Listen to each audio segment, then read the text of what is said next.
Hello guys, MK here. Welcome to our video. And today, what you're watching is a very vital video where you can learn a lot regarding with the fishing frenzy and a lot of things coming on the chapter 2 of fishing frenzy. And today we have here one of our core founders who is behind the key figures of fishing frenzy. Let me introduce to you Derek. Hello, Derek. Hey, really good to be here and chatting. It's been a while. It's good to have a chance to chat. Yeah. Before we proceed there, can you tell us something what you are doing right now in the Web3 space and how do you get involved in Web3, most especially building fishing frenzy? Sure. So, I first found out about crypto in 2017. Someone who I worked with just showed me Ethereum and said he was buying a lot of Ethereum, and so I started exploring.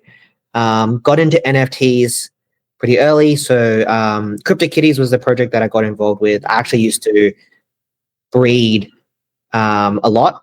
So one of the biggest breeders. I have old messages with Jihaz of like us trading cats from 2017. So it's pretty funny to go back and see some of that. But yeah, that's how I got into the space. And then in 2019, I started working full time in crypto gaming. So I was one of the first people to join Immutable. I helped them build out their Immutable publishing and game studio, build out Guild of Guardians, and was there for 3 or 4 years. And then left, and then wanted to keep building and so I started Uncharted. So Uncharted is we're kind of a gaming studio, an ecosystem where we want to build games. I want to be the home of financial entertainment. So we want to build games and money is part of the fun. That's our core thesis. Our core thesis is crypto games are different to normal games because of the crypto part, because of the economic part. And we want to find ways to make that really interesting and fun for players. So we've built several games before, and Fishing Frenzy is the third game that we built. It's inspired by RuneScape, Stardew Valley, Dave the Diver. We're trying to build up this like cozy fishing RPG experience, and we're building it one layer at a time. It's been a lot of fun. Obviously, it's on Ronin, and it's also a bit crazy to think that I've been building in the space since 2019. Since that's a very long time to be in crypto. Thank you so much, Eric. Awesome for sharing that. And now we got to know you a bit more. Now let's get right into it. I know there are a lot of Filipino watching right now who wants to know much more about fishing frenzy. Now let's go to our topics that I sent to you, and let's start beginning. How did fishing frenzy started and comes to light? And I have mentioned it is inspired by RuneScape. And just a bit, I'm just really a bit curious with the RNG part of fishing frenzy. How it turns out to produce a browser game and it comes to life and introduce it to the community wherein they can really play and enjoy fishing with that kind of 8-bit kind of game. Knowing that right now there are a lot of triple A type of games, but you have really showed us a 8-bit version of the game. What's the story behind Yeah, that? yeah. So we had done a few games before, and Fishing Frenzy was us taking learnings from the different games. And so some of those learnings was that we found that when we're building in particular for kind of a crypto audience, we need to build something that's very simple and for players, no matter where they are, because everyone's busy. They have different things they want to do, and so we wanted to create an experience that was fun but casual and simple. Something you could play anywhere. You're on the bus, you're walking to school or whatever it is. So that's why we wanted to create a kind of a mobile experience. We thought pixel art was just a really great fit. Everyone kind of likes pixel art. For some reason, I like it as well, but everyone just seems to like it. So we thought that was great. And Stardew Valley, like fishing in Stardew Valley was one of the inspirations. And Yes, so we yes. thought that was a really good fit.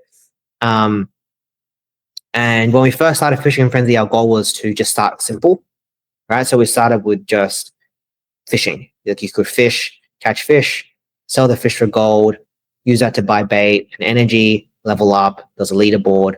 Started very simple, and then eventually it evolved, and we've continued to add elements to it.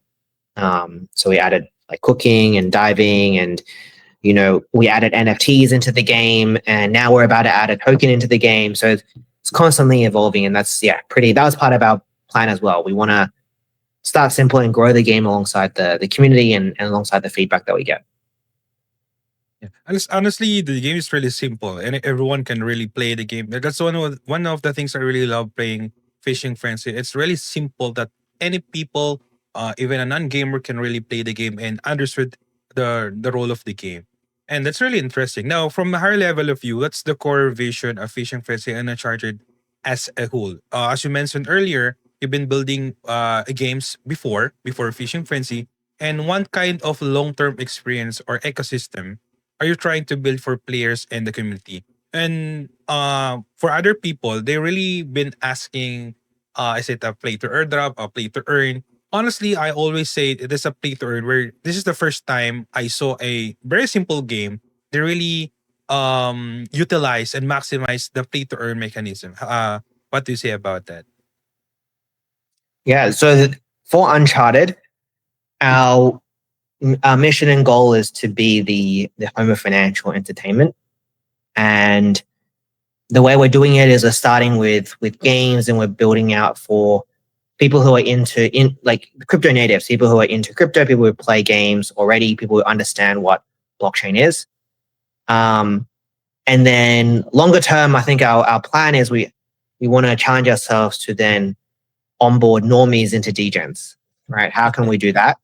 Um, and the category that we play in is we're not trying to build a AAA game. We're not competing with um, directly with Web2 games.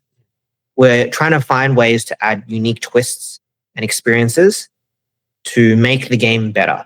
So either to create better experience for players, um, better business models for the game. So that's kind of the core focus for us. And we're very excited. Fishing Frenzy is our big focus right now. And if it does well, then that'll prove what we're doing has legs, and it'll help us to expand as well. Um, but yeah, that's kind of the long term vision, And as we build for ourselves, we're also building um, tools and products that potentially other games can use. So, for example, I think, as you know, like we built our own creator portal because Yes. we had a problem where we wanted to identify and reward creators. Yes. There wasn't anything good out there that we could use, and so we built our own tool and software that has been pretty well received. We use it ourselves. This is something that other teams approach us to potentially try to collaborate with us on. Proof of contribution, or this reputation and karma system, is something that also doesn't exist. We felt like we really needed it because it would be really helpful for us as a game, and so we decided to build it, and we're trying to prove that it works through Fishing Frenzy. Yeah. So I think there's a lot of potential for where this can go. We're also infamous for never having a roadmap, like a public. We try not to have public Yeah. roadmaps. There are a lot of bad feedback regarding with that. This is the first time.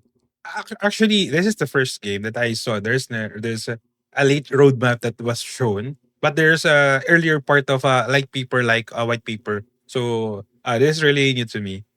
Please proceed. Yeah. So we try to stay flexible, right? And learn and respond. Ultimately, despite being in crypto despite building in crypto games since 2019, the industry has been around for a long time. I think there's still not really very strong global product market fit yet for crypto gaming. The potential is there. We've seen the potential, but it's not quite there yet. And so, we are doing whatever it takes to get there, basically. Yeah. And I really love that kind of building an ecosystem behind just the game itself. And to be honest, it is really hard. Until now, there's no one can really solve it. So you have to be flexible. So regarding with the play to earn mechanics and the play to earn model, for the past year, it's been really echoing in the echo and the Web3 space. How will fishing frenzy create a sustainable earning opportunities for those who really wanted to make profit while having fun? So so when the token launches, so before we've had the opportunity for players to get points or get kind of different emblems or things in the game. to earn tokens. So that's been a way that people can basically like risk and play and try to get tokens. Yes. There's also an NFT economy, so players can always try to, for example, buy a rod, try to catch shiny fish, sell the shiny fish. Right? There's these different opportunities that exist in the game economy, and there's been like $1 million of trading. Right, so $1 million have changed hands in terms of NFTs in Fishing Frenzy, which is pretty crazy. These digital fish. But yeah, when we move over to the token and the chapter 2 build, we're now going to have the token in the game. And I think we're going to be experimenting with something that we're calling kind of karma to earn. And the core idea is that players will be there'll be a system where players who can complete daily quests in order to get tokens. Yes. But they need a minimum amount of karma to get access to those like premium rewards. And so in order to get karma, you need to like, you can stake, you can spend, you can play. There's many different ways. You can create content. There's many different ways to get karma.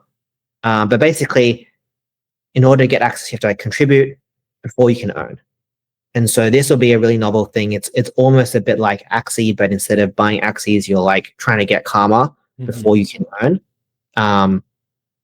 And that's one of the ways that we're kind of going to bootstrap growth early on in the game for the people who are, motivated by getting tokens in the game. So this is a new feature that we have that'll come out. Yeah, I think you're already straight into us discussing about the chapter 2, and yeah, this is really a bit earlier for everyone who really understands this one. Nice, that's definitely something that we're looking forward to. Now let's proceed talking about those rewards.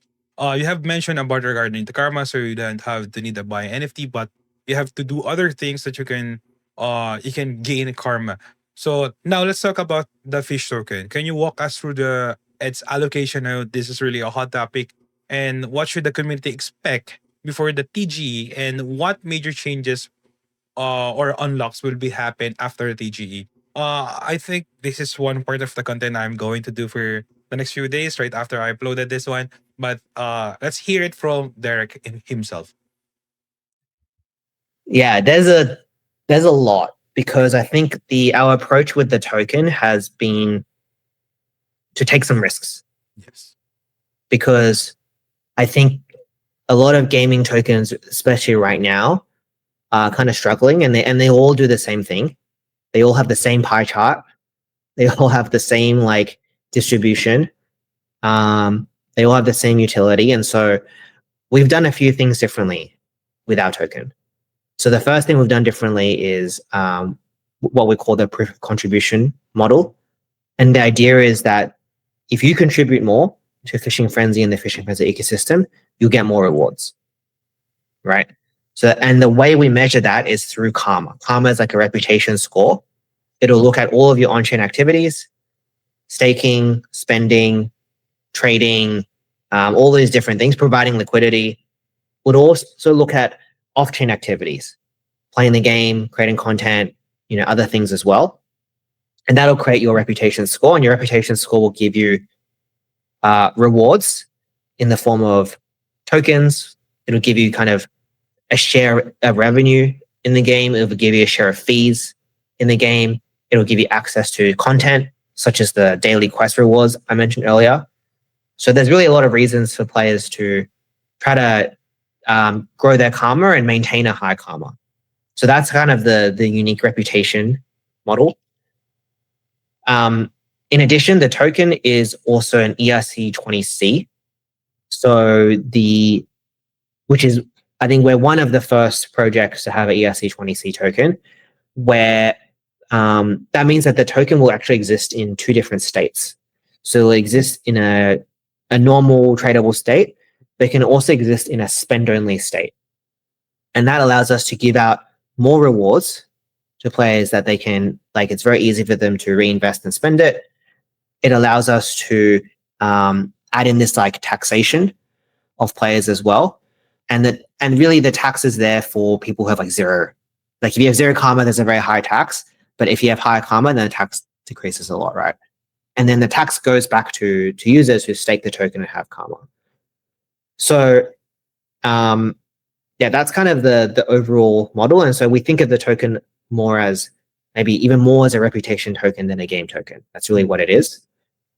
Now about I think you asked about allocation, so I'll go into that. Sorry, that was just the context. But basically, we have 25% of the token going to the early contributors and players for the project. So we think this is like pretty big. Fishing Friends is pretty new. Like we haven't been around that long compared to other crypto projects, I would say, that are out there. We're pretty new, but we want to give out a sizable amount. Even though we haven't been live that long to the community. The third thing that is different about our token is in terms of how the tokens unlock. Mhm. So for the community allocation airdrop, so for this 25% airdrop, half of it will be locked and the other half will be unlocked. And the way the locked tokens unlock is not based off time, but based off the milestones of the token price. Okay. So as the token price increases from 5 to 25 mil, so the first milestone is 5 mil, then it goes up to 25, slowly up to 25. As that happens, the initial players who receive the airdrop will get more tokens. But the only way to be eligible for that is if they actually stake like half of their initial airdrop. So you get the 50%. If you stake 25%, then you'll be eligible for the remaining unlock. So this is our way of trying to align incentives. Like we want the people who really believe in us to get the most value. We don't want most of the value going to whoever sells on day one, right? Like that's not a good outcome for our community. We don't want that to happen. And so people who are aligned are going to get more of the airdrop. And then for the team, we also have a very unique allocation for ourselves, which is that our entire allocation, all the insider allocations are going to be locked behind token price. So it starts at 25 mil and goes up to 200 mil. So once the community allocation is fully unlocked, then the team gets their tokens, and then the token price needs to keep increasing for the team to get more tokens. So that's our way of like trying to align the incentives, and we think it's also helps reduce the sell pressure that a lot of tokens get on day one. So this will be a way to really reduce a lot of the sell pressure that you typically expect as well. So let us be clear with this one. So upon closing to TGE, the players who participate and receive their allocation of fish token will only get 50% on the TGE, and then the rest of the 50% can be unlocked while the FDB milestone will be reached, right? Correct. Yeah, Correct. and so they do have other option that 100% of their fish token allocation or their airdrop can really they can claim it also, or there's other way around, or is it not possible for them to claim the 100%, only the 50% airdrop allocation? Yeah, there's no other way to unlock it. Mhm. So we've just kept it simple, so it's not time based. It's not like you can play a lot to unlock it. I know some teams have tried that. It's going to be based off the performance of the token, right? And so we want everyone to care about the token doing well after the TGE, and so this is kind of one of the ways we have to try to do that. Yes, I really agree. So, for example, they do have a 1,000 fish token. What they can only claim for the first upon TGA is just 500 fish token, and the rest of the 500 fish token will be claimed right after based on the performance of the FDB milestone. The performance. Correct. Yeah. Let So us- it'll be for example, the first milestone is at 5 million FDB. So if the fish token averages 5 million over a 7-day period, then it unlocks, and then we airdrop the tokens to everyone who's eligible.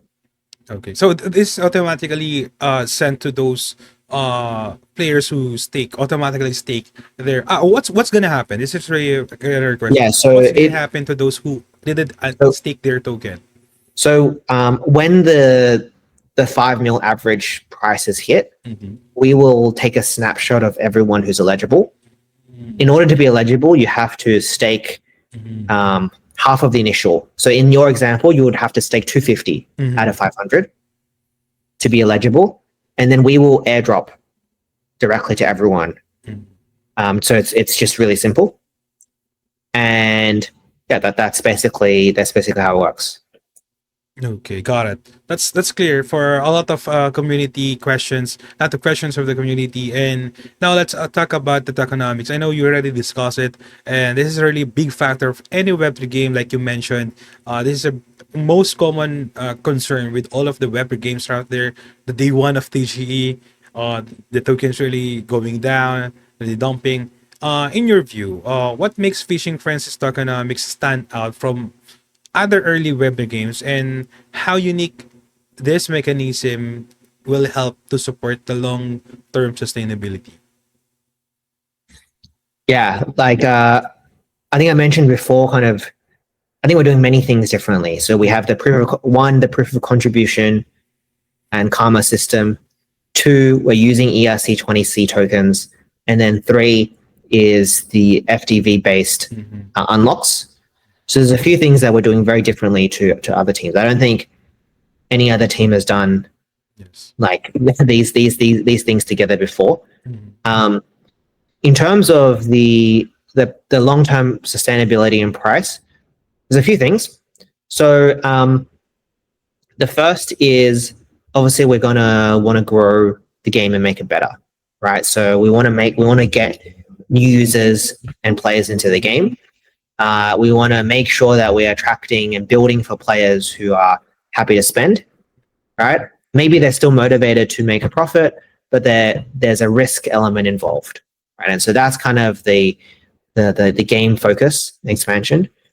Um, and also, we're going to be a little bit more controlled in terms of rewards. So, um, for example, what we're going to be doing is allocating a percentage of the game's revenue to buy back the token, and that will serve as like some of the token rewards. We're going to use the there's a conversion fee when you convert from X fish to fish, so we're going to use that as well to power rewards rather than inflating with just rewards from the token emissions. So yeah, there's a few things here. Um, yeah, I think those things is what's going to happen, and yeah, we'll kind of see how it goes, right? I think um, we have spent many hours working through the token and tokenomics. One of the things that we've spoken to many people, we've spoken to community members, we've spoken to VCs, we've spoken to like exchanges, we've spoken to other founders. I think something that maybe many players don't realize is that ultimately there's no perfect token. Right? Like ultimately it's just trade-offs. What are the trade-offs that we make? Even with the FTV based unlock, right? Like, there's pros and cons to having it. By having it, the pro is there's a lot less sell pressure, the incentives are more aligned. The con is maybe people are less happy to not get the full amount, right? so, um, which has implications. But yeah, I think that everything's pros and cons when it comes to the token, and we've spent a lot of time thinking about all of those. And to be honest, Fishing Frenzy is uh, it's almost a year game to be launched. So they just started this year, and they really a Yeah, lot of progress for a short period of time. So really early. yeah. We launched on Ronin in like March Yes. or April or April. something, Mhm. right? And so I think we're moving pretty quickly Yes. in terms of how we're progressing out and building out the game and the economy. Mhm. And that's really sound exciting. Really, I'm really excited for the chapter two, and I'm sure the community can't wait to experience what's next here in the chapter two. And I don't really I haven't checked right now as of this recording. the maintenance is already done. I'm not very sure, but let's gonna check it out.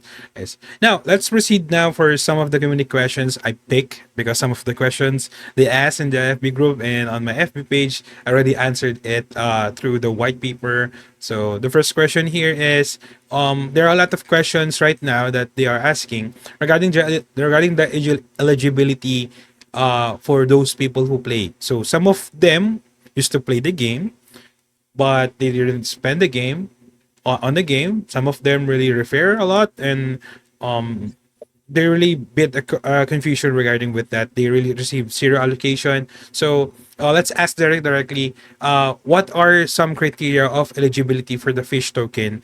Here before the TGE. Yeah, so there's a lot of ways to be eligible. So we looked at past seasons, so like emblems, ignition score, horizon points, all of these different things. We also looked at other areas of contribution. So, some people who play some of our previous games, we wanted to we value our community. We're not as focused on those games anymore, but we wanted to bring them along into Fishing Frenzy. So creators, people that act super active in Discord and being positive in Discord. People who are like actively spending as well in the game. So there's many ways in many areas that we looked at. We also removed some accounts that like were botted and like sibbled or looked like botting and sibbled. So those accounts were removed, but it was very few. It was mostly that mostly happened during the early on, like when we had the emblem phase, basically. So it was very early on when we got a lot, and then we later improved our systems, and so we didn't get as much of that. It is possible that someone played and they didn't get an allocation or airdrop because so it is possible that would have happened. Okay. Yeah. So now that's clear, and I think you already knew the answer, guys. Some of the factors here is botted, and some of them are really few on contribution. That's why really emphasis on what they call proof of contribution in the karma. Next question here is they've been asking from the checker, the fishing frenzy checker, the fish token checker. Is it already the full fish token allocation, or is it just a 50% allocation and the rest of the 50% is not yet unlocked?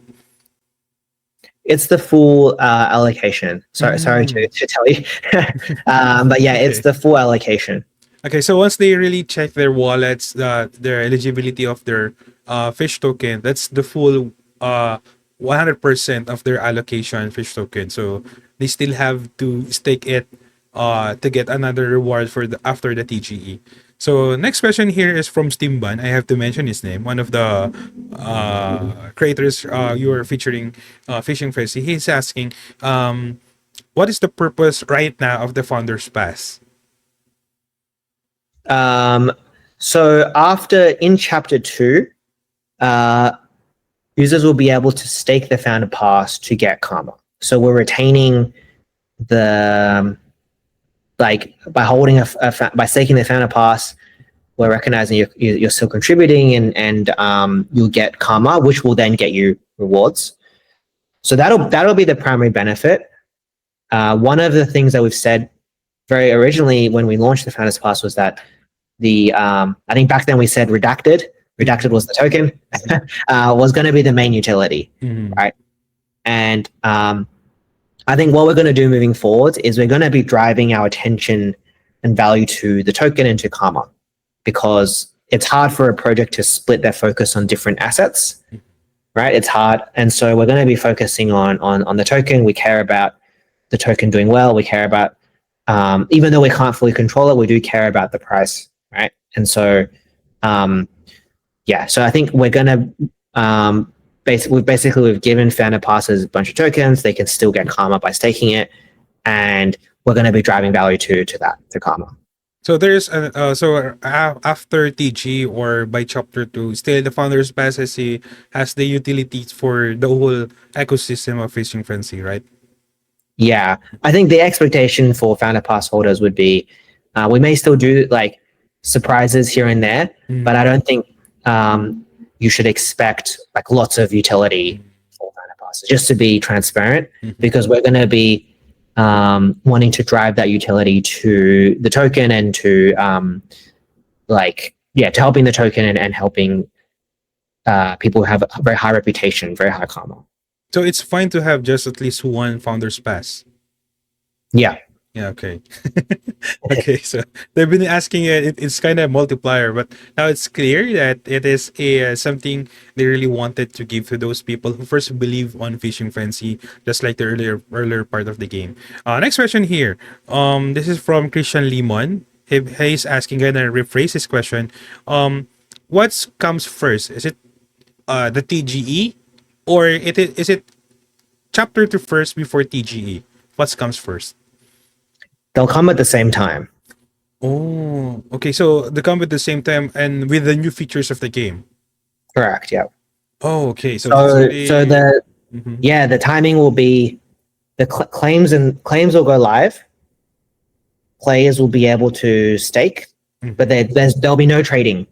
So there'll be a few days to claim. So there's no rush. We don't want players. We don't want mhm, people to feel like they want to rush mhm, to claim.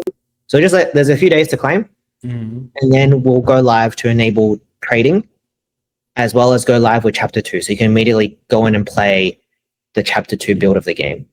So which platform will Uncharted or you will plan um to set the fish token? It is still on Ronin chain, right? Correct. Yeah, we're going to be launching it on Ronin Chain on their decks. Mm-hmm. We're partnered with Sky Mavis, Mm-hmm. and we're supporting the Ronin Chain. So we want to launch on Ronin, and hopefully we get the support of Ronin as well, the Ronin community. I think one of the things that is exciting is that hopefully if doesn't have to be us, but if there is a project, if there's any project on Ronin that does really well, right? Whether Mm-hmm. it's us or someone else, in particular in terms of like how the assets perform, then I think that'll actually bring a lot of attention and excitement Mm-hmm. back into the Ronin ecosystem. Right? I think that's kind of one of the key catalysts, and we're hoping that we have a good chance of supporting that there. And I think the Sky Mavis team, Ronin team, also see that and like kind of find ways to support as well. Mhm. Okay, thank you so much for clearing that again the fish token will still be available will be landed on Ronin chain and there are a lot of time to claim right to claim those fish token on their accounts. I do have two questions here, last two questions here. The first one is do you have a plan? This is my personal question. Do you have a plan or the Uncharted has a plan to have a collaboration with other project like other Ronin games right out there that they do have an event in their game in game to collaborate Fishing Frenzy or the other way around. We we do have a few things planned, yes. Mm-hmm. um, so yeah, we have some fun things planned. Probably don't want to spoil the surprise, but we do have some fun things planned to partner with other projects, and I think these things will be fun ways to introduce players to Fishing Frenzy, to new games, and also be helpful for the token as well. I don't know if it's one of your plans or one of the plans of Uncharted to have a collaboration with Pixels. I saw a picture with Confusion and Heidi playing the ball game. So they have switched phones and then they are holding Confusion holding her phone playing Pixels and Heidi holding Fishing Frenzy playing the game. So I don't know, but I'm very excited to see Fishing Frenzy also on Pixels. Now the golden question here and the last question, the golden question here is when TGE. Yeah, so it'll be soon. I can't give a date yet, but I think we'll be able to give a date pretty soon. Mhm. Um, we're currently just doing final testing, right? Like Mhm. everything's done. The audits have passed. We've finished we've done a lot of security testing Mhm. to de-risk. Like, there's still a chance that something goes wrong, but it just really lowers the risk. Um, and we're just doing the final testing on things. And so, if that goes well, after that goes well, that's when we'll announce the date. Because it's very, very soon. I'm really excited for the chapter 2 and the TGE and all of the new features in Fishing Frenzy. Well, that's a wrap for our Emmy with Derek of Fishing Frenzy and Uncharted. Huge thanks to Derek for taking the time to share all of these insights and updates. Make sure to follow their socials and always check the official announcement on Discord. Okay, not on other sources. The official announcement on Discord. Once again, this is MK signing off. Thank you so much for watching, and see you on the chapter 2.